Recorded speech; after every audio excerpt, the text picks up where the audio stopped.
নমস্কার বন্ধুরা, lazy cook চ্যানেলে আপনাদের সকলকে স্বাগত। আজ বানাচ্ছি খুব সুস্বাদু চিংড়ি মাছ দিয়ে একটা রেসিপি।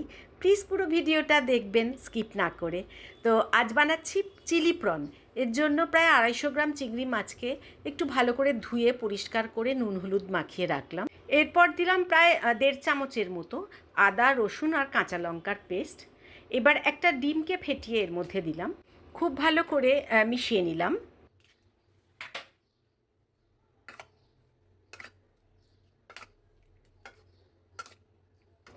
এবার দিয়ে দিলাম প্রায় 1 চামচের মতো ময়দা আর হাফ চামচের মতো চালের গুঁড়ি, একটু ক্রিস্পি করার জন্য। অল্প গোলমরিচ আমি ক্রাশ করে এতে দিলাম।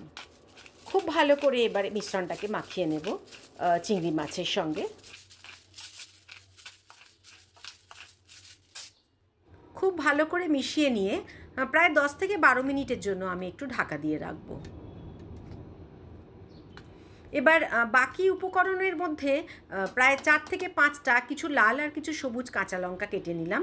নিয়েছি প্রায় 3 থেকে 4 চামচের মতো রসুনের কুচি, একটা ক্যাপসিকাম, একটা টমেটো আর একটা পেঁয়াজকে একটু কিউবের আকারে কেটে রেখেছি। এবার গ্যাসে কড়াই চাপিয়ে বেশ পরিমাণ মতো আমি রিফাইন্ড অয়েল নিলাম। এখানে আমি রাইস ব্র্যান অয়েল ব্যবহার করছি। খুব ভালো করে গরম হলে অল্প 1 চিমটি নুন আমি ছড়িয়ে দেব, তাতে তেল ছিটকে না আসে। এবার ব্যাটারে ডোবানো চিংড়ি মাছগুলো আমি অল্প অল্প করে ভেজে নেব। রুটি পরোটা সব কিছুর সঙ্গেই খাওয়া যায়, এমনকি ফ্রাইড রাইসের সঙ্গেও খুব ভালো যায়, ভীষণ ভালো লাগে খেতে। সব চিংড়ি মাছ আমি একেবারে ভাজতে পারবো না, তাই 2 থেকে 3 বারে আমি এইভাবেই ভেজে নেব।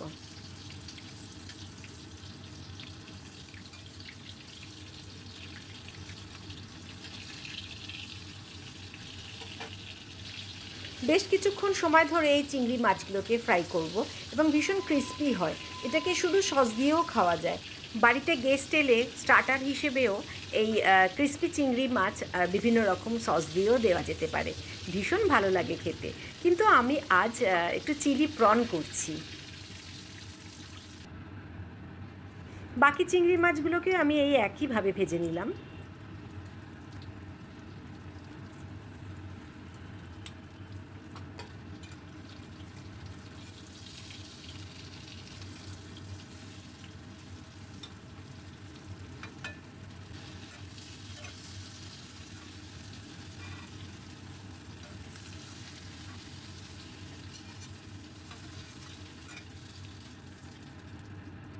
সমস্ত চিংড়ি মাছগুলো ভাজার পরে আমি আবারও হাফ চামচের মতো রিফাইন্ড অয়েল দিলাম, দিয়ে দিলাম পুরো রসুন কুচি। খুব ভালো করে রসুন কুচি এই ভেজে নেব। এরপর দিয়ে দিলাম কাঁচা লঙ্কা কুচি। কাঁচা লঙ্কা কুচি আর রসুন কুচি একসঙ্গে ভাজলে খুব সুন্দর একটা গন্ধ বেরোয়। এরপরে দিয়ে দেব কিউব আকারে কেটে রাখা পেঁয়াজ কুচি। আবারও খুব ভালো করে নাড়িয়ে নেব। প্রসেসটা একদম চিলি চিকেন করার মতোই, কিন্তু আজ আমি প্রন দিয়ে করছি। এবার ক্যাপসিকাম আর টমেটো সেটাকেও মিশিয়ে দিলাম। খুব ভালো করে ভাজবো আর গ্যাসের ফ্লেমটাকে একদম হাইতে রাখবো, কারণ একদম চাইনিজ রান্না হচ্ছে। দিয়ে দিলাম স্বাদ মতো নুন। বেশ কিছুক্ষণ নাড়াচাড়া করে এবার সস দেওয়ার পালা। প্রথমে দেব হাফ চামচ chilli sauce, red chilli sauce, half চামচ দেব সয়া সস, তারপর দেব প্রায় 3 চামচের মতো টমেটো সস।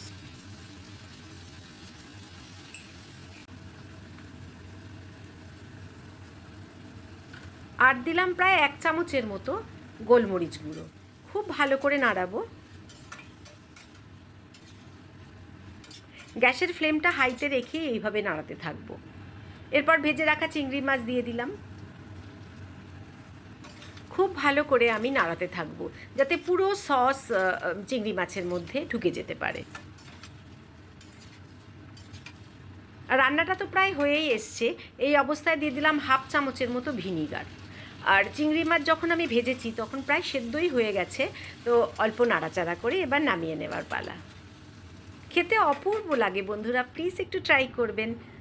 আজ রেসিপিটা কেমন লাগলো প্লিজ একটু কমেন্ট করে জানাবেন। ভালো লেগে থাকলে একটা লাইক আশা করব, রোজকার যেমন বলি। আর নতুন বন্ধুরা যদি ভালো লেগে থাকে প্লিজ আমার চ্যানেলটাকে একটু সাবস্ক্রাইব করবেন।